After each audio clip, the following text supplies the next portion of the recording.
কিনা? বলে যাওয়ার কোনো সময় পাই না। সুতরাং এমন নেতার পিছনে ঘুরবো কেন? এমন নেতার পিছনে আমরা ঘুরবো কেন? আমরা এমন একজন নেতা চাই যে নেতা দুনিয়াতেও আমার সহায়ক, পরকালে আমার সহায়ক। সেই নেতা হচ্ছে আমার আপনার নেতা বিশ্বনবী মুহাম্মদুর রাসূলুল্লাহ সাল্লাল্লাহু আলাইহি ওয়াসাল্লাম। তারপরে যখন তার সামনে আমলনামা দেওয়া হবে তখন সে দেখতে পাবে তার সামনে কোনো আমল নাই, তার সম্পদগুলো নাই, তার ক্ষমতাও সেই দিন থাকবে না। তারপর আদাবের ফেরেশতাদেরকে আল্লাহ বলবে ফাখুদুহু ফাগুল্লুহু, তার ধর শিকল বন্দী কর। ওই দেখা যায় জাহান্নাম করছে যে গর্গর ধরে সেই দিন পালাবার ব্যবস্থা। সুতরাং ভাইরা আমার সাবধান, সাবধানতার সাথে পৃথিবীর জন্য আমরা চলাফেরা করবো, সাবধানতার সাথে। এই পৃথিবীতে যত নবী রাসূল এসেছিলেন তদানীন্তন রাজা বাদশাহ দ্বারা তারা কিন্তু কি হয়েছিল? লাঞ্ছিত হয়েছিল, অপমানিত হয়েছিল। আজকে আমরা যারা কোরআনের কথাগুলো বলি, আমাদের এই কথাগুলো যদি কোনো কাফের মুশরিক বেঈমান যদি না সেতে না রাখে, মনে করবেন যে আমাদের কোরআনের কথাগুলো দাওয়াতগুলো সঠিকভাবে পৌঁছতেছে না। আর আমরা যদি তার মেরে চলি তখন এই ওয়াজে কোনো ফায়দা হবে না, দুনিয়াতে কোনো ফায়দা হবে না। প্রিয় ভাইরা আমার, আমি বলি যে এই দুনিয়াতে যে যত কিছুই করি না কেন আল্লাহর কাছে আমাদেরকে ফিরে যেতেই হবে না, যাওয়াই লাগবে। কখন যে যাবো এটা কোনো নির্দিষ্ট সময় আছে? কথা বলে নির্দিষ্ট কোনো সময় আছে? নির্দিষ্ট কোনো সময় নেই। যে কোনো সময়, যে কোনো মুহূর্তে আল্লাহ পাক আমাদেরকে যখন টান দিবেন, আমাদের রূহ ধরে যখন টান দিবেন, আমাদেরকে পৃথিবী ছেড়ে চলে যেতে হবে, যে কোনো মুহূর্তে চলে যেতে হবে। সুতরাং যাওয়ার আগে কি করতে হবে? যাওয়ার আগে আল্লাহর হক, রাসূলের আনুগত্য, পৃথিবীতে যত মানুষ আছে আমার প্রতিবেশীর হকগুলো আমাদেরকে পুঙ্খানুপুঙ্খরূপে আমাদেরকে আদায় করতে হবে, বাস্তবায়ন করতে হবে।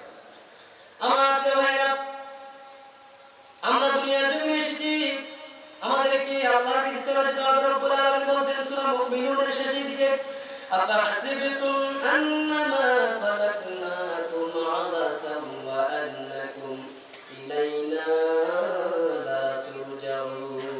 বান্দারে তুমি কি মনে করেছো দুনিয়ার জমিনে তুমি এমনি করে এসেছো? না না, তোমার জীবনের হিসাবগুলো আল্লাহর সামনে করায় মিলাইতে হবে, করায় মিলাইতে হবে। প্রত্যেকটা বিশ্বাসের হিসাব আমাদেরকে আল্লাহর কাছে দিতে হবে, ঠিক কি না? আল্লাহর কাছে দিতে হবে।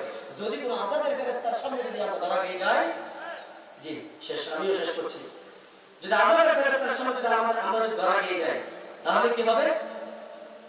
সেই কঠিন একটা সামনে বিশাল এক জীবন আমাদের সামনে পড়েছে, তাহলে আমাদের কোনো উপায় থাকবে না।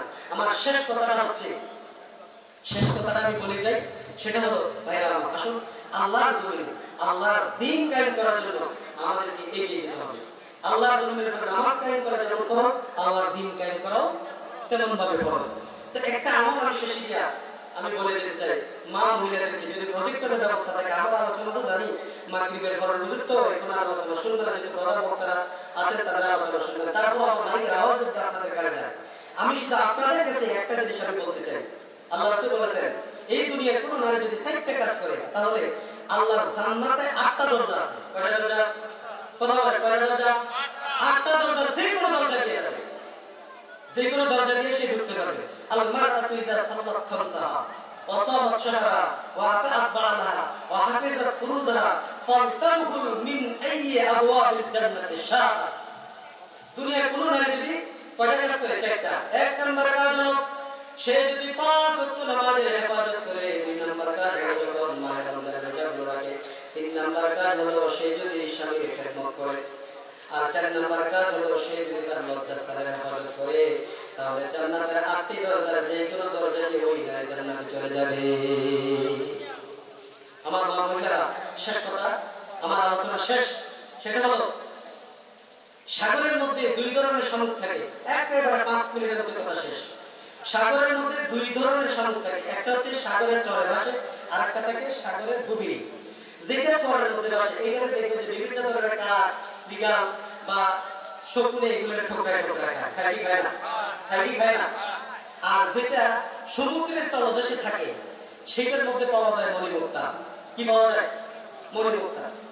ঠিক তদ্রুপ আমার এই মা মহিলারা যদি তারা যদি বেপরোয়া হয়ে যদি কোনো দোকানে পারে সাত্তারকার কমপ্লেক্স অথবা খন্দকার টাওয়ার যদি ঘোরাফেরা করেন খোলামেলা, তখন আপনাদেরকে মানুষ নামের কিছু জানোয়ার আছে, তারা আপনাদেরকে ঠুকে ঠুকে খাবে, ঠিক না?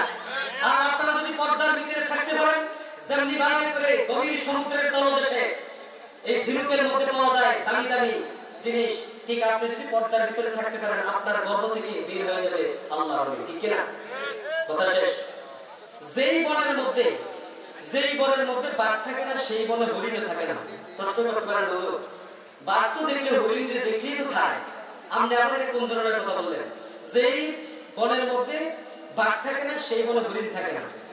এখন সেই হরিণকে জিজ্ঞেস করলো, হরিণকে বলা হলো, হরিণ তুমি যে বললা যেই বনের মধ্যে বাঘ থাকে না, সেই বনের মধ্যে আমি হরিণের জীবনের কোনো নিরাপত্তা নাই, এটা কেমন করে বললা? হরিণ তখন জবাব দেয় যে শোনো, যেই বনের মধ্যে বাঘ আছে সেই বনের মধ্যে আমার নিরাপত্তা আছে, কারণ মানুষ বাঘের ভয়ে এই বনের মধ্যে ঢুকতে পারে না। যদি বাঘ না থাকতো, মানুষগুলো ঢুকে ঢুকে আমাদের হরিণের বস্তুগুলো তারা খুব মৌজ মাস্তি করে খেত। কথা বলে বুঝাতে পারেন? এই কারণে বাঘ আছে কিন্তু মানুষ ভয়ে ঢুকে না, আমাদেরকে খায় না। কথা বলছেন কিনা? আর এই বনের মধ্যে আমরা বাঘ আর হরিণ একসাথে থাকি বটে, কিন্তু যেই হরিণটা বাঘের আক্রমণ থেকে বেঁচে থাকতে পারবে, ওই হরিণের মৃগ নাভি থেকে সুগন্ধি কস্তুরী বের হবে, ঠিক না? ঠিক একই গ্রামের মধ্যে, একই মহল্লার মধ্যে নারী পুরুষ একই ভাবে বসবাস করার পরে যেই নারীটা তার ইজ্জতের হেফাজত করে বসবাস করতে পারবে, ওই নারীর উদর থেকে বের হয়ে আল্লাহর ওলি, ঠিক না? সুতরাং আমরা সামাজিক জীব, আমাদেরকে নারী পুরুষ মিলেই বসবাস করতে হবে। তারপর আপনি ইজ্জতের সাথে পর্দার সাথে যদি বাঁচতে পারেন, থাকতে পারেন, তাহলে আল্লাহর রহমত আপনার উপরে পড়ে যাবে এবং আপনার গর্ভ থেকে বের হয়ে যাবে কোরআন হাফেজ আল্লাহর ওলি আলেম, ঠিক না?